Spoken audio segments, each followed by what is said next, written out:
नमस्कार दोस्तों, welcome to study with Neelam. I hope आप सभी लोग बहुत अच्छे होंगे। आज हम 25 और 26 जनवरी 2022 के सभी daily best current affairs question देखेंगे। उससे पहले आप सभी को 73वें गणतंत्र दिवस की बहुत बहुत शुभकामनाएं। चलिए तो शुरू करते हैं लेक्चर फटाफट। हाल ही में निम्न में से किस देश के पूर्व प्रधानमंत्री को नेताजी रिसर्च ब्यूरो द्वारा नेताजी पुरस्कार 2022 से सम्मानित किया गया है? तो यहाँ हमारा राइट आंसर होगा डी, जापान। जापान के पूर्व प्रधानमंत्री शिंजो आबे को नेताजी रिसर्च ब्यूरो द्वारा नेताजी पुरस्कार 2022 से सम्मानित किया गया है। सुभाष चंद्र बोस का जन्म 23 जनवरी 1897 को बंगाल प्रांत के ओडिशा डिवीजन के कटक में हुआ था। देखिए, अब यहाँ पर 23 जनवरी आपको याद रखना है। 23 जनवरी को क्या मनाया जाएगा? राष्ट्रीय पराक्रम दिवस। ओके, और कटक क्यों याद रखना है? क्योंकि कटक में सुभाष चंद्र बोस का जन्म तो हुआ ही था, साथ ही यहाँ पर नेशनल राइस रिसर्च इंस्टीट्यूट भी है। ओके, उनके राजनीतिक गुरु कौन थे सुभाष चंद्र बोस के? याद रखिएगा, गुरु चित्तरंजन दास थे। चित्तरंजन दास जी के अखबार फॉरवर्ड ब्लॉग जो फॉरवर्ड था, इसमें इन्होंने क्या किया था? संपादक के रूप में काम किया था। बाद में इन्होंने अपना खुद का अखबार स्वराज शुरू कर दिया था। याद रखिएगा, आपसे पूछा जा सकता है कि सुभाष चंद्र बोस का जो अखबार था उसका नाम क्या था? स्वराज। उन्होंने मोतीलाल नेहरू, जिसे हम नेहरू रिपोर्ट के नाम से जानते हैं, 1928 का विरोध किया, जिसमें डोमिनियन स्टेटस मांगा गया था भारत के लिए ब्रिटिश सरकार से। उन्होंने 1930 के नमक सत्याग्रह में सक्रिय भूमिका निभाई थी। उन्होंने 1931 के गांधी इरविन समझौता एवं सविनय अवज्ञा आंदोलन के निलंबन का पुरजोर विरोध किया था। महात्मा गांधी के साथ वैचारिक मतभेदों के कारण उन्होंने कांग्रेस से इस्तीफा दे दिया एवं एक नई पार्टी फॉरवर्ड ब्लॉक की स्थापना 1940 में की थी। याद रखिएगा, फॉरवर्ड ब्लॉक की स्थापना कब की? 1940 में। नेक्स्ट है, हाल ही में India SARS CoV 2 genomics consortium के अनुसार भारत में ओमिक्रॉन की कौन सी स्टेज है? कौन सी स्टेज है? तो राइट आंसर होगा यहाँ पर हमारा C, community transmission stage. INSACOG Indian SARS CoV 2 genomics consortium के अनुसार भारत में ओमिक्रॉन की कम्युनिटी ट्रांसमिशन स्टेज है। क्या होती है कम्युनिटी ट्रांसमिशन स्टेज? जब पिछले 14 दिनों में उन लोगों में नए मामले नहीं देखे जाते जिन्होंने कोई अंतर्राष्ट्रीय यात्रा की हो, तब महामारी के इस चरण को कम्युनिटी ट्रांसमिशन कहा जाता है। ये 4 लेवल का होता है, CT1, CT2, CT3, CT4। WHO के अनुसार जब से कोविड-19 महामारी शुरू हुई है, भारत ने खुद को कभी भी कम्युनिटी ट्रांसमिशन वाला देश नहीं माना है। रूस एवं इटली भी खुद को कम्युनिटी ट्रांसमिशन वाला देश नहीं मानते, जबकि America, Brazil, United kingdom, France जैसे देशों ने खुद को ट्रांसमिशन कम्युनिटी वाला देश घोषित कर रखा है। 24 जनवरी 2022 को प्रधानमंत्री नरेंद्र मोदी के द्वारा प्रधानमंत्री राष्ट्रीय बाल पुरस्कार के अंतर्गत बाल पुरस्कार विजेताओं से बातचीत की। बताइए कौन से बाल पुरस्कार दिए जाते हैं? तो राइट आंसर होगा हमारा सी, बाल शक्ति पुरस्कार और बाल कल्याण पुरस्कार दोनों ही दिए जाते हैं। प्रधानमंत्री नरेंद्र मोदी ने 24 जनवरी 2022 को वीडियो कॉन्फ्रेंसिंग के माध्यम से राष्ट्रीय बाल पुरस्कार विजेताओं से बातचीत की। प्रधानमंत्री राष्ट्रीय बाल पुरस्कारों के अंतर्गत 2 पुरस्कार शामिल है, बाल शक्ति पुरस्कार एवं बाल कल्याण पुरस्कार। यह पुरस्कार प्रति वर्ष गणतंत्र दिवस से पहले राष्ट्रपति द्वारा दिए जाते हैं। राष्ट्रीय बाल पुरस्कार का गठन 1996 में किया गया था। नवाचार, शैक्षिक उपलब्धियों, समाज सेवा, कला और संस्कृति तथा खेल के क्षेत्र में असाधारण उपलब्धि प्राप्त करने वाले बच्चों को यह पुरस्कार दिया जाता है। 2018 में इसका नाम बदलकर, मतलब इसके नाम से आगे राष्ट्रीय हटा दिया गया है ना, और क्या लगा दिया गया? प्रधानमंत्री बाल शक्ति पुरस्कार कर दिया गया है। राष्ट्रीय बाल कल्याण पुरस्कार का गठन 1979 में किया गया था। राष्ट्रीय बाल कल्याण पुरस्कार लोगों एवं संस्था दोनों को दिया जाता था। बाल विकास, बाल संरक्षण, बाल कल्याण के क्षेत्र में उत्कृष्ट योगदान देने वाले लोगों एवं संस्थाओं को यह पुरस्कार दिया जाता है। 2018 में इसका नाम बदलकर बाल कल्याण पुरस्कार कर दिया गया है। आज का जीके ज्ञान, प्रोजेक्ट एलिफेंट का प्रारंभ कब हुआ था? 1992 1992 में। प्रोजेक्ट टाइगर का प्रारंभ कब हुआ था? 1973 में। वन्य जीव प्रोटेक्शन एक्ट कब आया? तो ये आया था 1972 में। राष्ट्रीय विरासत पशु घोषित किया गया हाथी को, कब किया गया? 2010 में। ओके, याद रखिएगा, 2010 राष्ट्रीय विरासत पशु हाथी। हाल ही में समाचारों में चर्चा में रहा भंडारी समुदाय निम्नलिखित में से किस राज्य में रहता है? राइट आंसर होगा हमारा ए, गोवा और महाराष्ट्र में। आम आदमी पार्टी के भंडारी समुदाय से ताल्लुक रखने वाले अमित पालेकर को गोवा के मुख्यमंत्री पद का उम्मीदवार घोषित किया गया। पारंपरिक रूप से भंडारी समुदाय ताड़ी निकालने, बगीचों में काम करने जैसे व्यवसाय से जुड़ा हुआ है। गोवा में अन्य पिछड़ा वर्ग श्रेणी के अंतर्गत आता है। इस समुदाय के लोग गोवा और महाराष्ट्र के कोंकण जिले तथा महाराष्ट्र के रत्नागिरी और सिंधुदुर्ग जिले में देखे जाते हैं। नेक्स्ट है आज का जी के ज्ञान। वर्तमान में देश में कितने एलिफेंट रिजर्व हैं? याद रखिएगा 32 हैं। वर्तमान में बायोस्फीयर हॉटस्पॉट कितने हैं देश में? तो 2 हैं। एक है पूर्वी हिमालय और दूसरा है पश्चिमी घाट। पूर्वी हिमालय, पश्चिमी घाट। देश का पहला elephant reserve Singhbhum elephant reserve कहाँ पर है ये? तो ये झारखंड में सिंहभूम एलिफेंट रिजर्व। देश में सर्वाधिक हाथियों की संख्या? केरल, कर्नाटक। केरल, कर्नाटक।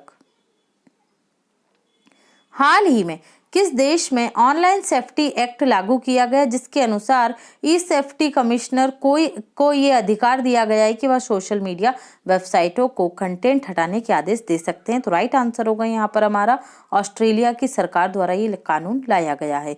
हाल ही में ऑस्ट्रेलिया का ऑनलाइन सेफ्टी एक्ट 23 जनवरी 2022 से लागू किया गया। इसे जुलाई 2021 में पारित किया गया था।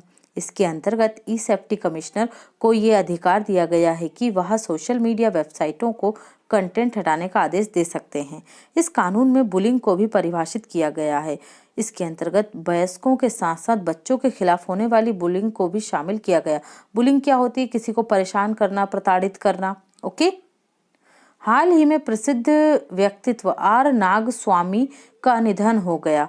इनका संबंध किस क्षेत्र से था? तो राइट आंसर होगा यहाँ पर हमारा सी, इतिहासकार या आर्कियोलॉजिस्ट या पुरातत्वविद थे। हाल ही में प्रसिद्ध पुरातत्वविद, इतिहासकार और पद्म भूषण विजेता कौन? आर नागस्वामी का निधन हो गया। वह तमिलनाडु सरकार के पुरातत्व विभाग के पहले निदेशक थे। वह प्रसिद्ध पाथुर नटराज मामले में लंदन की एक अदालत में विशेष गवाह थे। उन्होंने चोल युग की कांसे की नटराज प्रतिमा को तमिलनाडु वापस लाने में अहम भूमिका निभाई थी। चिदम्बरम नटराज मंदिर आपको कहाँ मिलेगा? तमिलनाडु में मिलेगा। चोल वंश का मानना था कि चिदम्बरम भगवान शिव का घर है एवं पवित्र स्थान था जहां उन्होंने आनंद तांडव किया था। तो आपके लिए इम्पोर्टेंट है, आप याद रखेंगे कि चिदम्बरम भगवान का मंदिर कहाँ है? तमिलनाडु में। हाल ही में चीन के आक्रामक रवैये के कारण चीन की वायुसेना द्वारा किस देश के एयर डिफेंस जोन में घुसने की घटना घटित हुई है? तो राइट आंसर होगा यहाँ पर हमारा ए, ताइवान। हाल ही में चीन की वायुसेना ने ताइवान एयर डिफेंस जोन में घुस गई। फार्मोसा जलसंधि दक्षिण और पूर्वी चीन सागर के बीच स्थित है, जो दक्षिण पश्चिम से लेकर उत्तर पूर्व तक फैली हुई है। फार्मोसा जलसंधि को ही ताइवान जलसंधि कहा जाता है। इसी ताइवान जलसंधि में एक द्वीप है पेस्काडोर द्वीप समूह, पेस्काडोरस द्वीप समूह। ओके, इस द्वीप समूह पर नियंत्रण किसका है? ताइवान की सरकार का है। इसका नाम फार्मोसा 16वीं शताब्दी के अंत में पुर्तगाली नाविकों द्वारा रखा गया था। फार्मोसा का अर्थ क्या होता है? सुंदर। ओके, सुंदर फॉर्मोसा। प्रतिवर्ष राष्ट्रीय बालिका दिवस कब मनाया जाता है? राइट आंसर होगा यहाँ पर हमारा सी, 24 जनवरी। राष्ट्रीय बालिका दिवस प्रतिवर्ष 24 जनवरी को मनाया जाता है। 2008 से इसका प्रारंभ किया गया था। बालिकाओं के जन्म के प्रति सकारात्मक सामाजिक सोच में बदलाव, बालिका शिक्षा, भ्रूण हत्या के प्रति समाज के रवैये में परिवर्तन, बाल विवाह उन्मूलन आदि समस्त पहलुओं को समाहित करता है। अंतर्राष्ट्रीय बालिका दिवस प्रतिवर्ष कब मनाया जाता है? 11 अक्टूबर को मनाया जाता है।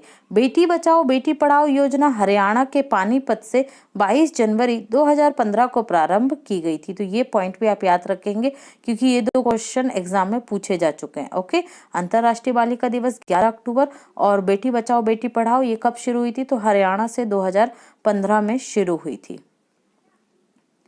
प्रवासी भारतीय दिवस कब मनाया जाता है? तो याद रखिए 9 जनवरी को मनाया जाता है। कब से शुरू हुआ? 2003 से हुआ है। विश्व हिंदी दिवस कब मनाते हैं? 10 जनवरी को मनाते हैं। ओके, कब से शुरू हुआ?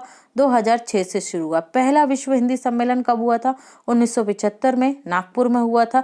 जो विश्व हिंदी सम्मेलन है इसका जो सचिवालय ये कहाँ स्थित होता है? तो याद रखिएगा मॉरिशस में है इसका सचिवालय। कहाँ है? मॉरिशस में। राष्ट्रीय युवा दिवस कब मनाते हैं? तो राष्ट्रीय युवा दिवस प्रतिवर्ष 12 जनवरी को मनाया जाता है। विश्व युवा दिवस कब मनाया जाता है? 12 अगस्त को मनाया जाता है। 12 जनवरी को स्वामी विवेकानंद के जन्मदिन को मनाते हैं राष्ट्रीय युवा दिवस के रूप में। विश्व ब्रेल लिपि दिवस तो लुइस ब्रेल के जन्मदिन को मनाते हैं 4 जनवरी को विश्व ब्रेल लिपि दिवस के रूप में। नेक्स्ट है 21 जनवरी 2022 को हरियाणा और निम्न में से किस राज्य सरकार ने आदि बद्री बांध बनाने के लिए एक समझौते पर हस्ताक्षर किए? राइट आंसर होगा यहाँ पर हमारा ए, हिमाचल प्रदेश। हाल ही में हरियाणा और हिमाचल प्रदेश राज्य सरकार के द्वारा आदि बद्री बांध के लिए समझौते पर हस्ताक्षर किए गए हैं। आदि बद्री बांध के माध्यम से सरस्वती नदी का संरक्षण किया जाएगा। अंतर्राष्ट्रीय दूरसंचार संघ इसका क्यों है ये चर्चा में? तो भारत दूसरी बार 4 वर्षों के लिए इसका सदस्य बन गया है। 2019 से 2022 तक भारत इसका सदस्य था। वैसे भी भारत इसका संस्थापक सदस्य देश है, याद रखिएगा। और अब भारत 2022 से 2026 तक पुनः इसका सदस्य नियुक्त किया गया है। अंतर्राष्ट्रीय दूरसंचार संघ ये यूएनओ के 15 विशिष्ट ऑर्गेनाइजेशन में से एक है। इसका मुख्यालय आपको जिनेवा स्विट्जरलैंड में मिलेगा। Okay, Geneva Switzerland. यहाँ पर आप देख रहे हैं ये मछली का नाम है डेनिसोबर्ब। डेनिसोबर्ब मछली, इसे मिस केरल घोषित किया गया है। क्या घोषित किया गया है? मिस केरल घोषित किया है डेनिसोबर्ब मछली को। क्यों? क्योंकि ये इंडेंजर्ड है। ठीक है, इसके संरक्षण के लिए, इसके प्रजनन को बढ़ावा देने के लिए इसे मिस केरल घोषित किया गया है। ये IUCN की इंडेंजर्ड लिस्ट में शामिल है। इंडेंजर्ड, IUCN का फुल फॉर्म बताइए? तो international union for conservation of nature. International union for conservation of nature. IUCN कौन सी बुक जारी करता है? तो याद रखिएगा रेड डाटा बुक जारी करता है। इस रेड डाटा बुक में जो विलुप्त होते हैं, जो संकटपन्न होते हैं, ठीक है, जिन पर हल्का संकट होता है, तो उन सभी की इसमें लिस्ट जारी की जाती है। नेक्स्ट है हाल ही में समाचारों में चर्चा में रहा 1857 के विद्रोह की विफलता के क्या कारण थे? देसी रियासतें विद्रोह में शामिल नहीं थी, बिल्कुल सही। आंदोलन को एक प्रभावी नेतृत्व नहीं मिल पाया था, ये भी बिल्कुल सही है। बंगाल के धनी व्यापारियों और जमींदारों द्वारा विद्रोह को दबाने में अंग्रेजों की मदद की थी, बिल्कुल सही। तो हमारा राइट आंसर होगा डी, उपरोक्त सभी कारण थे। हाल ही में आम आदमी पार्टी के एक मंत्री ने केंद्र सरकार से राष्ट्रपति भवन के सामने 1857 के विद्रोह के शहीदों के लिए एक स्मारक बनाने का अनुरोध किया। 1857 की क्रांति की विफलता के कारण क्या थे? यह विद्रोह अखिल भारतीय स्तर पर नहीं हुआ था, बिल्कुल सही है। मुख्यतः दोआब क्षेत्र तक सीमित था। हैदराबाद, मैसूर, कश्मीर, त्रावणकोर जैसी रियासतें विद्रोह में शामिल नहीं हुई, जबकि ये बड़ी रियासतें थी। कोई प्रभावी नेतृत्व नहीं मिल पाया इस आंदोलन को या इस विद्रोह को। नाना साहब, तात्या टोपे, रानी लक्ष्मीबाई, कुंवर सिंह आदि कई प्रभावी नेतृत्व थे, लेकिन अखिल भारतीय स्तर पर कोई नहीं था। सीमित संसाधन थे, धन की कमी थी, आधुनिक हथियारों और सैनिकों की भी कमी थी। अंग्रेजी शिक्षित वर्ग, शिक्षित मध्यम वर्ग, धनी व्यापारी वर्ग और बंगाल के जमींदारों ने विद्रोह को दबाने में अंग्रेजों का साथ दिया, इसलिए यह आंदोलन विफल रहा था। ग्लोबल हंगर इंडेक्स कौन जारी करता है? कंसर्न वर्ल्ड वाइड और वेल्थ हंगर हेल्प के द्वारा से जारी किया जाता है। 2021 के ग्लोबल हंगर इंडेक्स में भारत की रैंक कितनी है? 101। कितने देशों में? 116 देशों में। कब से जारी किया जा रहा है ग्लोबल हंगर इंडेक्स? 2006 से। अल्प पोषण, चाइल्ड वेस्टिंग, चाइल्ड स्टनिंग और बाल मृत्यु दर, इन 4 पैरामीटर्स पर ग्लोबल हंगर इंडेक्स तैयार किया जाता है। चारों पॉइंट याद रखिए, एग्जाम में पूछ सकते हैं कौन सा एक इनमें से नहीं है। नेक्स्ट है हाल ही में इंटरनेशनल काउंटर टेररिज्म कॉन्फ्रेंस 2022 का आयोजन किसके द्वारा किया गया? राइट आंसर होगा in global counter terrorism counselling के द्वारा।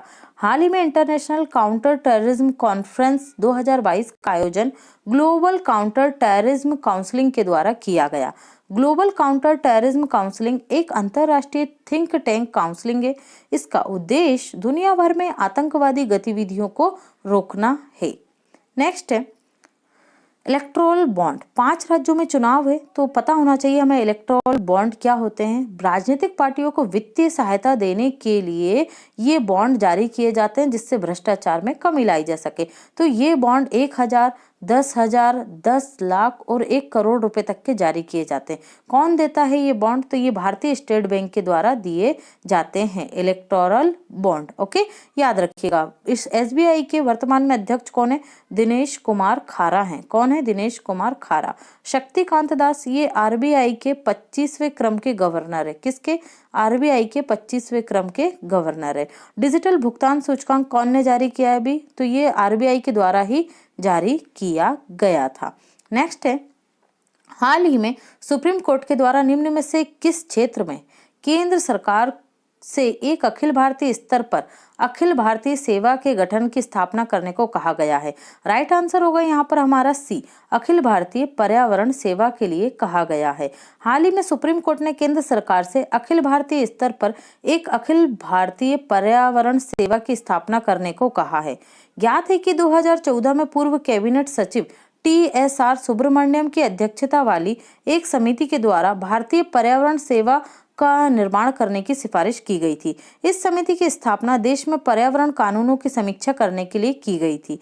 इस समिति ने कहा था पर्यावरण संबंधी मुद्दों को हल करने के लिए विभिन्न मंत्रालयों और संस्थाओं के बीच कोई प्रभावी समन्वय नहीं है। विश्व पर्यावरण दिवस कब मनाया जाता है? तो ये 5 जून को मनाया जाता है। ओजोन परत संरक्षण दिवस 16 सितंबर को मनाया जाता है। नेशनल ग्रीन ट्रिब्यूनल का गठन 2010 में किया गया था। वर्तमान में इसके अध्यक्ष हैं AK गोयल या आदर्श कुमार गोयल। जैव विविधता संरक्षण अधिनियम 2002 में आया था। जैव विविधता संरक्षण अधिनियम 2002। और जैव विविधता दिवस कब मनाते हैं? तो ये 22 मई को मनाया जाता है। विश्व पृथ्वी दिवस कब मनाया जाता है? तो 22 अप्रैल को मनाया जाता है। ये पॉइंट आप ध्यान रखेंगे। नेक्स्ट देखते हैं, हाल ही में समाचारों में चर्चा में रहा गणतंत्र दिवस परेड के दौरान कई राज्यों की झांकियों को शामिल करने का मुद्दा उठाया गया। बताइए, झांकियों का चयन कौन से मंत्रालय के अंतर्गत किया जाता है? राइट आंसर होगा यहाँ पर हमारा ए, गृह मंत्रालय। गणतंत्र दिवस परेड में भाग लेने के लिए 73वें गणतंत्र दिवस 2022 के लिए 12 राज्यों, 9 मंत्रालयों या सरकारी विभागों की झांकियों का चयन किया गया है। ज्ञात है कि पश्चिम बंगाल, तमिलनाडु, केरल की झांकियों को चयन नहीं किया गया। इन राज्यों के मुख्यमंत्रियों ने प्रधानमंत्री को पत्र लिखा। गणतंत्र दिवस परेड के लिए झांकियों का चयन गृह मंत्रालय द्वारा किया जाता है। गृह मंत्रालय एक एक्सपर्ट कमेटी बनाता है जिसमें कला, पेंटिंग, संस्कृति आदि विभिन्न क्षेत्रों के एक्सपर्ट्स शामिल होते हैं जो राज्यों द्वारा भेजी गई झांकियों के प्रस्तावों को शॉर्ट लिस्ट करते हैं। राज्यों की झांकियों का चयन रोटेशनल बेसिस पर होता है ताकि सभी राज्यों को अपनी झांकी दिखाने का मौका मिल सके। ज्ञात है कि झांकियों पर राज्यों या केंद्र शासित प्रदेशों के नामों को छोड़कर कुछ भी नहीं लिख सकते हैं। राज्य या केंद्र शासित प्रदेशों के नाम झांकी पर कहाँ लिखा जाना चाहिए, इसके लिए भी एक पैटर्न है। झांकी के सामने हिंदी में, झांकी के पीछे अंग्रेजी में तथा झांकी के जो कॉर्नर होते हैं, किनारे होते हैं, वहाँ क्षेत्रीय भाषाओं में राज्यों का नाम लिखा जाता है। ओके फ्रेंड्स, नेक्स्ट क्वेश्चन देखते हैं। अजय भूषण समिति का गठन सरकार के द्वारा EWS के लिए 10% आरक्षण और OBC के लिए 27% जो आरक्षण था नीट JE काउंसलिंग के लिए, उसके लिए समिति गठित की गई थी। ओके, अजय भूषण समिति। जया जेटली समिति लड़कियों के विवाह की आयु 18 वर्ष से 21 वर्ष करने के लिए गठित की गई थी। कस्तूरी रंगन समिति, ये पश्चिमी घाट के संरक्षण के लिए, और इसके बाद फिर एक और दूसरी कस्तूरी रंगन इन्हीं की अध्यक्षता में बनी थी, कस्तूरी रंगन की। तो ये नेशनल एजुकेशन पॉलिसी 2020 को भी कस्तूरी रंगन समिति के द्वारा तैयार किया गया था। रंगराथन समिति, तो इसका गठन ये किसके लिए हुआ था? गरीबी आंकलन के लिए, गरीबी आंकलन के लिए। नेक्स्ट है, हाल ही में निम्न में से किस राज्य को केंद्र सरकार ने पत्र लिखकर मनरेगा कार्यों के सोशल ऑडिट में हुई अनियमितताओं के संबंध में कार्रवाई करने के लिए कहा है? राइट आंसर होगा यहाँ पर झारखंड। झारखंड में देखी गई हैं अनियमितताएं। केंद्र सरकार ने झारखंड सरकार को पत्र लिखकर मनरेगा कार्यों की सोशल ऑडिट में हुई अनियमितताओं के संबंध में कार्रवाई करने के लिए कहा गया है। इस योजना के तहत ग्रामीणों को कम से कम 100 दिनों का रोजगार प्रदान करना कानूनी रूप से अनिवार्य है। ग्रामीण विकास मंत्रालय इस योजना का कार्यान्वयन एजेंसी है। मनरेगा के कार्यों का सोशल ऑडिट अनिवार्य है। इससे जवाबदेही और पारदर्शिता सुनिश्चित होती है। मनरेगा के तहत बेरोजगारी भत्ता पाने का भी अधिकार दिया गया है। आवेदन जमा करने या काम मांगने की तिथि से 15 दिनों के भीतर रोजगार उपलब्ध नहीं होने की स्थिति में बेरोजगारी भत्ता देने का प्रावधान किया गया है, जो राज्य सरकारों द्वारा दिया जाएगा। हाल ही में चर्चा में रहा निम्न में से किस पश्चिमी अफ्रीकी देश में सेना द्वारा तख्ता पलट कर दिया गया? हमारे पड़ोसी ने तो कर ही दिया है। हमारे पड़ोसी कौन है भाई? यहाँ से आपके म्यांमार है। यहाँ पर तो सैन्य तख्ता पलट है ही। आंग सान सूकी जो लोकतंत्र समर्थक नेता हैं उन्हें जेल में बंद कर दिया गया। अब ये बात आ रही है पश्चिमी अफ्रीकी की, तो राइट आंसर क्या होगा? ए, बुर्किना फासो। ये देखिए यहाँ पर आप अफ्रीका का मैप देख रहे हैं। अफ्रीका के मैप में ये पश्चिम में देख रहे हैं आप, पश्चिमी अफ्रीका के देश हैं। तो यहाँ पर आपको नंबर 1 पे मिलेगा ये जो रेड कलर में है, क्या? Burkina Faso. ओके, ये बुर्किना फासो ही है। यहाँ पर अभी क्या हुआ है? सैन्य तख्ता पलट कर दिया गया। तो इसके पड़ोसी देख लीजिए आप, नाइजर इसका पड़ोसी है, माली है। ओके, फिर माली के बाद घाना इसका पड़ोसी है। घाना के बाद आपका इसके पड़ोसी हैं आइवरी कोस्ट है। ओके, और ये है टोगो है। तो यहाँ पर आप देख सकते हैं जो इसके पड़ोसी देश हैं वो हमें पता होना चाहिए। बुर्किना फासो में सेना ने तख्ता पलट कर दिया है। सेना ने राष्ट्रपति रोच काबोरे को सत्ता से हटा दिया।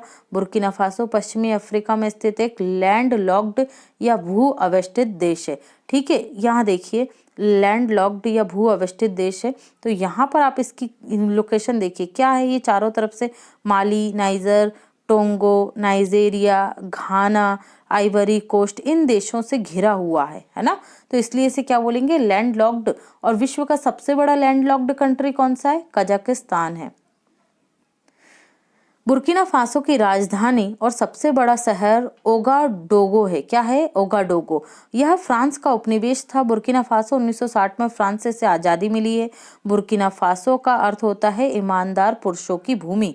क्रांतिकारी सैन्य अधिकारी थॉमस संकारा द्वारा यह नाम चुना गया था। कौन सा?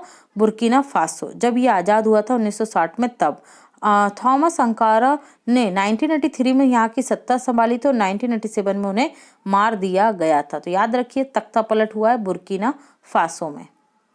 देश में प्रतिवर्ष राष्ट्रीय पर्यटन दिवस कब मनाया जाता है? तो राष्ट्रीय पर्यटन दिवस मनाया जाता है 25 जनवरी को। देश की विविधता को बढ़ावा देने और संवर्धित तथा प्रचारित करने के लिए प्रतिवर्ष 25 जनवरी को राष्ट्रीय पर्यटन दिवस मनाया जाता है। राष्ट्रीय पर्यटन दिवस 2008 से मनाया जा रहा है। इस वर्ष की थीम है rural and communities centric tourism. आजादी के अमृत महोत्सव की 75वीं वर्षगांठ के तत्वाधान में पर्यटन मंत्रालय इस दिवस को मना रहा है। हाल ही में चर्चा में रहे भारत और किस देश के राज्य के राजनयिक संबंध क्या है? Diplomatic relation.